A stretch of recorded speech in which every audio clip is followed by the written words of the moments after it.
hoy es un día de fiesta porque, bueno, nos viene un acontecimiento muy importante. Y en la actualidad han visto que las noticias vuelan, como se decía, ¿no? Antes, para difundir una noticia, pasaba cierto tiempo hasta que llegaba a nosotros. Pero ahora, con el tema de las redes sociales, de los medios de comunicación tan avanzados, enseguida, instantáneamente, nos enteramos de lo que está pasando al otro lado del mundo, y algo que, no sé, que pasó en Australia, ya lo sabemos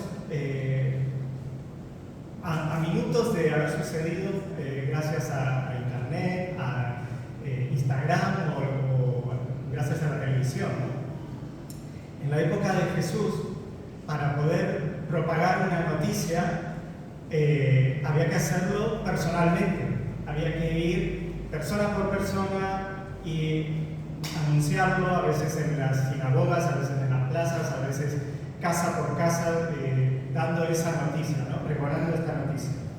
Por eso Jesús, en este pasaje, vemos que está enviando a sus discípulos a las distintas ciudades de Israel para anunciar el Evangelio del Reino, para anunciar que el reino de los cielos se ha acercado, como decía Jesús. Y partiendo de este texto, vamos a encontrar varias enseñanzas que nos deja Jesús a través de esta experiencia vivida. Encontramos por un lado que tenemos a Jesús, lo que hace y dice Jesús, y por otro lado los discípulos, lo que hacen los discípulos. Resumidamente, en este texto encontramos que Jesús, en primer lugar, reunió a sus discípulos. En el versículo 1 vemos que Jesús reunió a sus discípulos. En el versículo 2 dice que les dio poder y autoridad. En el versículo 1, continúa, les dio poder y autoridad. En el versículo 2 dice que los envió. Y en el versículo 4, en el versículo del 3 al 5, versículos del 3 al 5, les indica qué hacer. Entonces, en el versículo 1 los reunió y les dio poder y autoridad. En el 2 los envió. Y en el del 3 al 5 les dice qué es lo que tienen que hacer. ¿Qué hicieron los discípulos? En el versículo 6 lo vemos. Dice que los versículos salieron, fueron a todas partes y predicaban y sanaban. Resumidamente, esto es lo que nos cuenta este pasaje, ¿no? Pero vamos a ir viendo cada aspecto de lo que hemos ido nombrando ahora. Primero, que Jesús reunió a sus discípulos. En el diccionario de la Real Academia Española, si buscamos qué significa discípulo, porque a veces pensamos los discípulos y siempre pensamos en esas primeras personas que seguían a Jesús con sus túnicas y sandalias o descalzos, y no pensamos en otra cosa, pensamos en eso. Entonces vamos a ver qué dice el diccionario para ubicarnos realmente qué significa discípulo. Discípulo, según el diccionario, tiene dos acepciones. Una es una persona que aprende o ha aprendido las enseñanzas de un maestro. Por ejemplo, varios médicos ilustres han sido discípulos de Cajal. Luego la otra acepción es una persona que sigue o defiende las ideas de una escuela, de un maestro o de una doctrina. Por ejemplo, Platón fue discípulo de Sócrates. Entonces, ¿con quién se reunió Jesús? Con las personas que le seguían, con las personas que estaban aprendiendo de él, con estas personas que estaban directamente cada día con él. Y sabemos que esas personas le seguían porque él mismo las había llamado. Si tú alguna vez has sentido el llamado de Jesús diciéndote sígueme, si has respondido a ese llamado de Jesús diciéndote sígueme y le has seguido para vivir como Él, para aprender de Él, tú también eres un discípulo. Cada uno de los que hemos recibido a Jesús en nuestra vida como nuestro Señor y que hemos decidido seguirle, entregarle nuestra vida a Él, somos sus discípulos, tal como estos discípulos que Él llamó.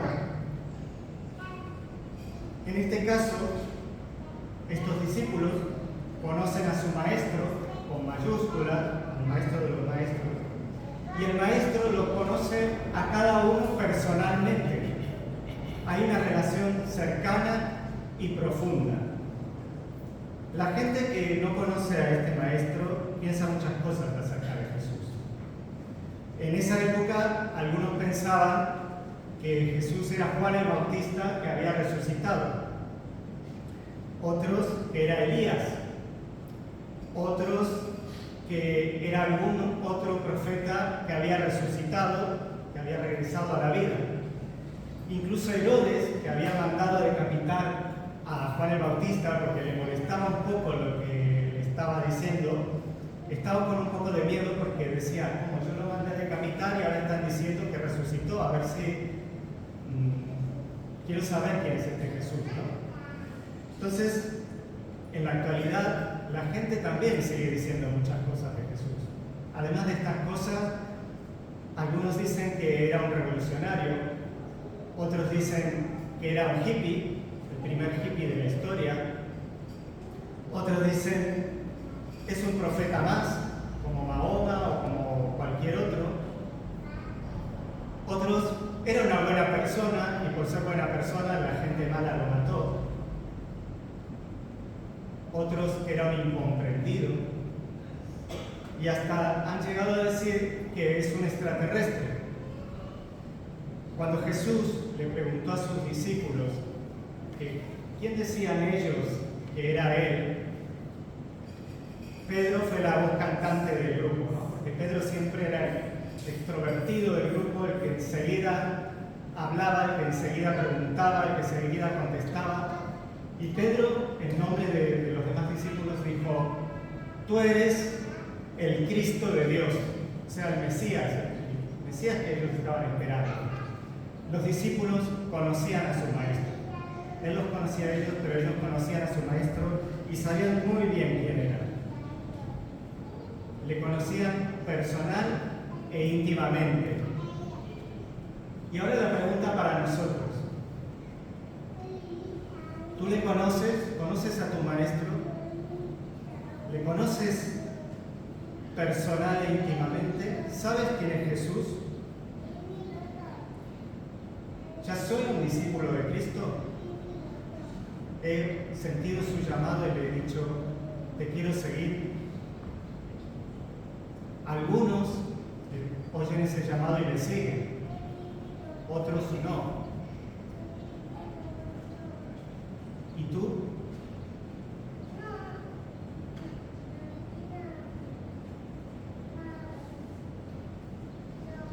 Luego, el siguiente punto, en el versículo 1 también, dice que Jesús les dio poder y autoridad. A lo largo de los evangelios, vemos que los discípulos de Jesús escribieron sobre el obrar de Jesús. Y en el obrar de Jesús vemos que no solamente Él abarcaba el ámbito espiritual o sobrenatural, si lo queremos llamar así, sino que también Jesús se preocupó por lo físico, por el ámbito natural. Los apóstoles eran unos discípulos especiales. Ellos, como apóstoles, recibieron un poder especial para poder obrar señales milagrosas a la vista de todos. Y esto era así para poder de esa forma, en ese tiempo, avalar su condición de enviados de Cristo, para que la gente viera que en ellos había algo especial. El poder y autoridad sobre los demonios, para echar fuera demonios, el poder y autoridad para sanar enfermedades, le fue dado por Jesús, pero no lo desarrollaron ellos. Ellos no dijeron, bueno, vamos a ejercitar esto, vamos a hacer cosas para tener este poder. Ni siquiera se lo pidieron a Jesús. Jesús se los dio. Se los dio como una señal en ese momento. En la actualidad sabemos que Jesús tiene poder para sanar enfermedades y si se lo pedimos en oración, ¿no? Pero los milagros en la actualidad no son necesarios como señal, porque ahora tenemos una señal mucho más maravillosa, mucho más importante, profunda y grande, que es la palabra de Dios que está al alcance de todos. Y es en la doctrina revelada allí donde podemos basar nuestra fe. Es ahí donde se basa la fe del creyente y no en las señales sobrenaturales.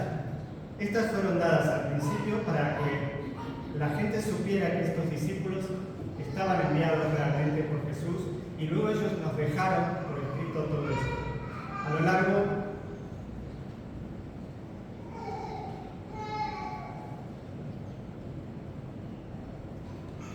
y también dicho esto, tenemos que puntualizar que Dios sana cuando Él lo considera dentro de su voluntad. Cuando Él considera que esa sanidad es lo que Él quiere hacer, ¿no? Incluso en la Biblia hay ejemplos de personas como Timoteo o como Trófimo, que eran colaboradores de Pablo, que ellos estaban enfermos y no nos dice ahí que Pablo usó su don de sanidad para curarlos. Solamente Pablo dejó a Trófimo enfermo y siguió viaje, y a Timoteo le dijo que tomara un poquito de vino para que se le calmara el tema del estómago. Pero ahí no dice, impuse mis manos y le sané.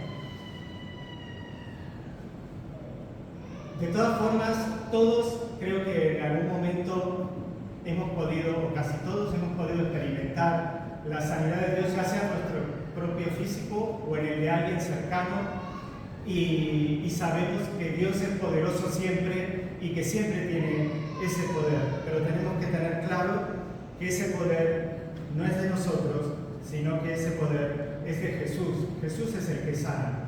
Incluso las personas que tienen el don de sanidad, porque a través del Espíritu Santo Dios les ha dado ese don, no son ellos los que sanan a la persona, no son curanderos mágicos, sino que es Jesús que está sanando a la persona a través de este don.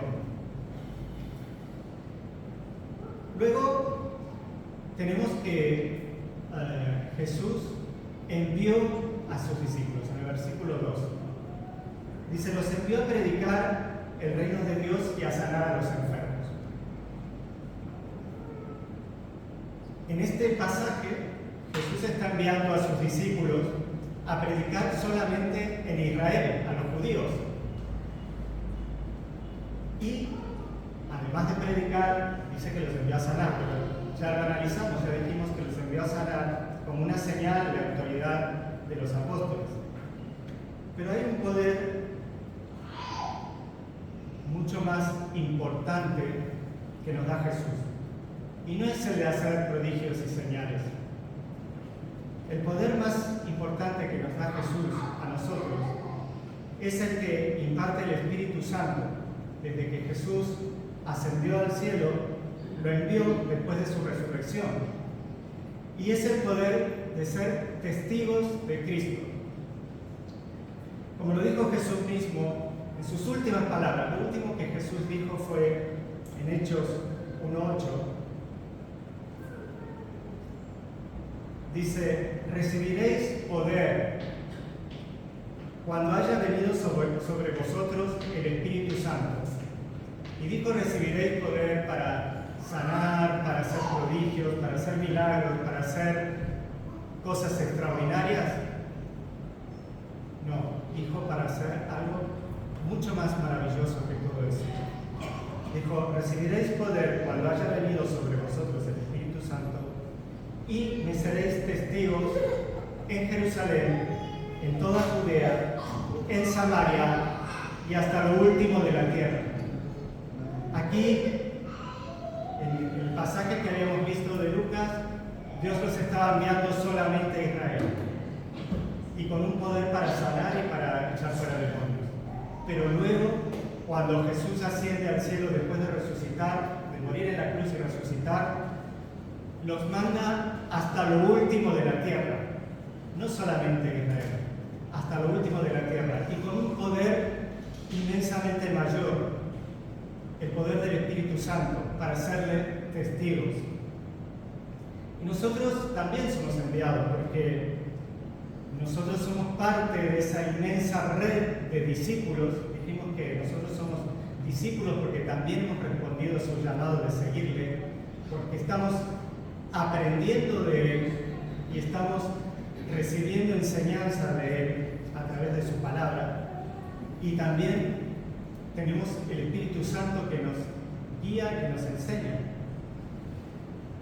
Entonces, a través de la historia, desde esos primeros discípulos hasta ahora, esta labor ha continuado alrededor de la tierra y el Evangelio se ha extendido hasta lugares recónditos del mundo.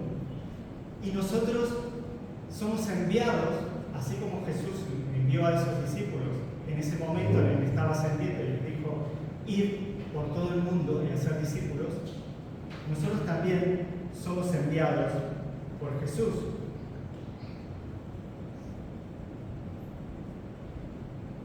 En el envío de Jesús a los apóstoles, a las demás personas, dijimos que podíamos ver que no solamente Él se enfocaba en la parte espiritual, que era predicar el mensaje del reino, sino que también Jesús se ocupó de la parte física, que era que sanaran a las personas y echaran fuera a los demonios, ¿no? Pero si seguimos leyendo un poquito más adelante en este pasaje, vemos que hay todo un pasaje que se refiere a una multitud que estaba escuchando a Jesús, y en un momento ya se había hecho tarde, tenían hambre y no tenían para darles de comer. Entonces Jesús, en el versículo 13, le dice a los discípulos: denles de comer. Jesús se preocupó por estas personas que tenían hambre, que estaban cansadas, y les da una orden a sus discípulos. Les dice: denles de comer. Los discípulos, vemos en el versículo 15, que obedecieron. Y Jesús, vemos en el versículo 16, que obró por esa obediencia de los discípulos. Y dice el versículo 17 que todos fueron saciados, incluso sobró de esa pequeña ración de peces y panes que se repartieron ahí, sobró. Entonces, ¿qué vemos aquí? Que Jesús se preocupa de lo espiritual, se preocupa de lo físico, pero que nuestra responsabilidad como discípulos, así como esos discípulos en ese momento tuvieron esa responsabilidad, la responsabilidad como discípulos es obedecer. No solamente en el tema de predicar la palabra, no solamente en el tema del evangelismo y de comunicar a todos que Jesús salva, que Jesús los ama, que Jesús quiere cambiar sus vidas, sino también en el servicio. Somos discípulos al servicio de Dios, así como esos primeros apóstoles. Él ordena, los apóstoles servían, a nosotros nos ordena y nosotros servimos. Juntos, todos los discípulos de Jesús formamos la iglesia y nos envía a obrar como iglesia, como conjunto de discípulos alrededor nuestro. Y nosotros tenemos que asumir esa responsabilidad con integridad y compromiso. Son tres valores: responsabilidad, integridad y compromiso que tenían esos apóstoles, esos primeros discípulos, y que nosotros tenemos que asumir. Un discípulo que no sirve, un discípulo que no está sirviendo al Señor, no está obedeciendo al envío del Señor, porque el Señor nos envió a servirle, así como envió a esos 12 discípulos a servirle cerca en Israel, y luego los envió a ir hasta lo último de la tierra, y eso nos incluye a nosotros porque estamos en esa red de discípulos. Si no asumimos nuestra responsabilidad como iglesia, no estamos obedeciendo lo que Jesús nos manda. Los creyentes, ¿cuáles son las responsabilidades de los creyentes? Creyentes, tenemos que orar, tenemos que estudiar la Biblia, tenemos que ayudar a los demás, tenemos que colaborar los unos con los otros en todas las tareas. Hay muchas tareas para hacer, tanto dentro de la iglesia como fuera de la iglesia. Y somos un cuerpo, y cada uno tiene una capacidad, tiene disponibilidad, porque algunos que están enfermos no pueden salir de sus casas, otros que tienen trabajo no pueden en ciertos horarios, otros que tienen distintas ocupaciones, y cada uno sabe qué disponibilidad tiene, y cada uno tiene dones que Dios ha repartido, porque somos un cuerpo en el que hay dones para realizar estas actividades. Y no solamente hay una cierta élite de personas en la iglesia que tienen responsabilidad y que tienen que asumir este mandato, porque nos viene de otras religiones o de otras denominaciones que los que tienen la responsabilidad son los pastores o los líderes de esto o los encargados de aquello. Todos los discípulos tenemos esta responsabilidad, y cada uno tiene un área en la que tiene que servir. Dice Efesios capítulo 4, versículos 11 al 13.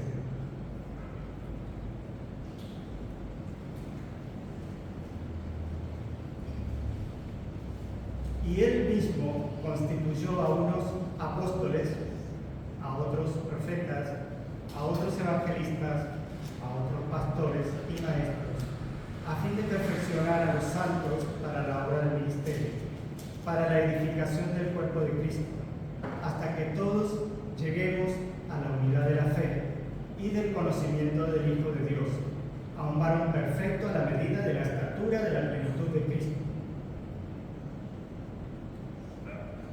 Dicho esto, nos damos cuenta que en el pueblo de Dios no puede haber cristianos ociosos. Todos debemos comprometernos y cumplir con nuestra responsabilidad en la congregación. Desde orar por los hermanos, tal vez estas personas que decíamos que no pueden salir de sus casas porque están enfermos, porque ciertas circunstancias no les permiten, pues pueden orar. Ese es un ministerio, esa es una labor muy importante. Otros dicen que yo no conozco tanto la Biblia como para enseñar. Se puede limpiar la iglesia, por ejemplo, o limpiar la casa de alguien que no puede hacerlo porque le pasó algo, tuvo un accidente o es muy mayor, o lo que sea. Los que tengan disponibilidad pueden ayudar económicamente. Es que yo no tengo dinero, pues el que no tiene dinero no puede ponerlo porque no lo tiene, pero el que tiene sí puede ayudar. Hay muchísimas cosas para colaborar. Por ejemplo, aquí tenemos el rastro, tenemos el reparto de alimentos, tenemos la alabanza. Si sabes cantar y el Señor ha puesto esta capacidad en ti, ponla al servicio de la iglesia. También hay personas que pueden cuidar niños.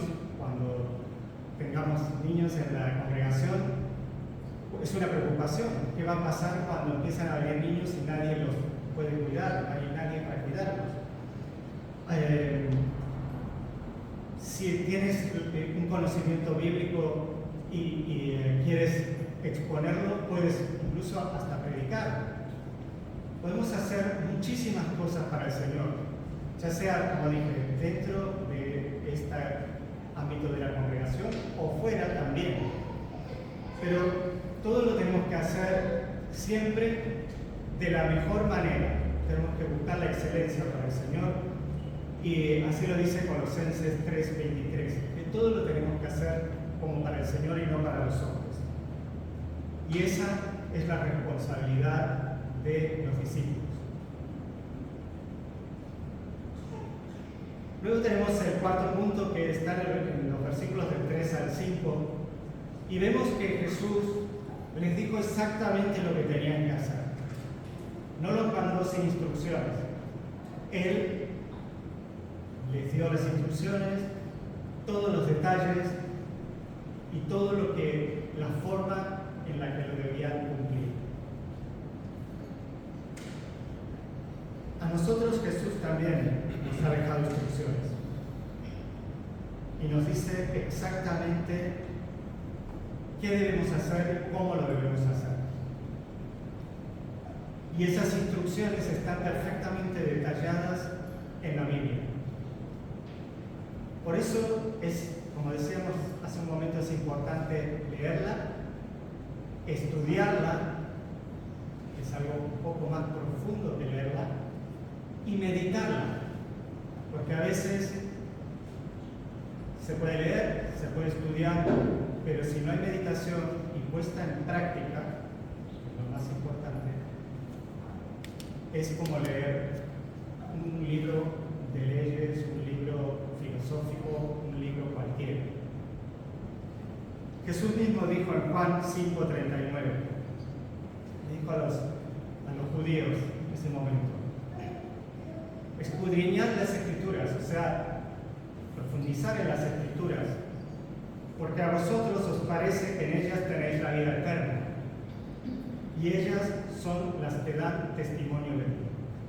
Toda la Biblia, desde Génesis hasta Apocalipsis, hablan de un personaje central, de una manera directa, indirecta y de todas las maneras históricas, poéticas y de las maneras que podamos encontrar literarias, todas siempre están dando testimonio de Jesús. A través de la Biblia podemos conocer más y más a nuestro Maestro. Como dice Pablo, le dice a Timoteo, ¿no?, que las Escrituras son útiles para muchísimas cosas. Hasta aquí vimos acerca de Jesús, que Él los envió, les dio instrucciones, les dio poder, les dio autoridad. ¿Y qué hicieron los discípulos? Fuimos viendo un poco a lo largo de la lectura, pero en un solo versículo, en el versículo 6, nos resume qué es lo que hicieron los discípulos.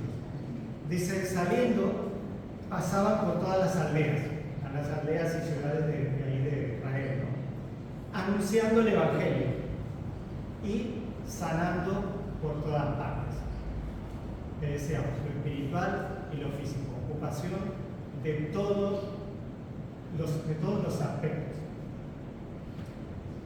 Pero básicamente lo que resume este versículo 6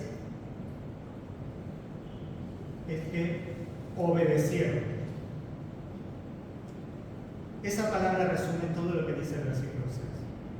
Obedecieron. Aquí nos está diciendo que hicieron todo lo que Jesús les mandó. Los envió, ellos fueron a todas las aldeas. Les dio poder, autoridad para sanar, ellos fueron sanando y predicando. Les dijo cómo hacerlo, lo hicieron exactamente como Jesús les dijo. Y esa es la clave de nuestra relación con Dios: la obediencia. En el Edén, los seres humanos se separaron eternamente de Dios por desobedecer. Lo que Dios nos manda que obedezcamos siempre es lo mejor para nosotros, como dice Jeremías 29:11, ¿no?, que los pensamientos de Dios son el bien, no son el mal para nosotros, y quiere lo mejor para nosotros. Por lo tanto, cuando le obedecemos, cuando obedecemos a Dios, estamos haciendo lo que es mejor para nosotros. Hasta egoístamente podemos pensar: voy a obedecer a Dios porque va a ser lo mejor para mí. Incluso desde esa perspectiva estamos obedeciendo.